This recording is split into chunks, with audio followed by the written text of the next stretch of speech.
இன்று காலை ஜெபத்திற்கு ஆண்டவர் நமக்கு தரும் அற்புதமான அருமையான இறைவார்த்தை இணைச்சட்டம் 15:18. நீ மேற்கொள்ளும் எல்லா முயற்சிகளிலும் உனக்கு ஆசி வழங்குவார்.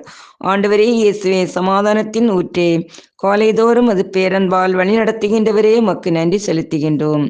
அன்பு ஆண்டவரே, இன்றைய நாளில் எங்கள் வாழ்விற்கான ஆசீர்வாதங்கள், தந்தையின் திருவுளம் எது என்பதை எங்களுக்கு தெரியப்படுத்தி எங்களை வழிநடத்தியருளும். எங்களுடைய வாழ்வில் சோதனைகள், பயம், பதட்டம், பிரச்சனைகள் எங்களை நெருக்கும் போது ஆண்டவர் உங்கள் முன்னே செல்வார், இஸ்ரேலின் கடவுள் உங்கள் பின்னே பாதுகாப்பாயிருப்பார் என்ற உயிருள்ள வார்த்தைகளில் உறுதியாக நிலைத்து நிற்க அருள் புரியும். அன்பு ஆண்டவரே, நீர் எங்களுக்கு தந்த அன்பு கட்டளைகளை நாங்கள் எங்கள் வாழ்வில் செயல்படுத்தவும், அனைவருடனும் பணிவாகவும் பொறுமையுடனும் அன்பு செய்து வாழும் நல்ல உள்ளத்தை தர வேண்டும் என்று எங்கள் ஆண்டவராகிய இயேசு கிறிஸ்து வழியாக உம்மை மன்றாடுகிறோம். ஆமென்.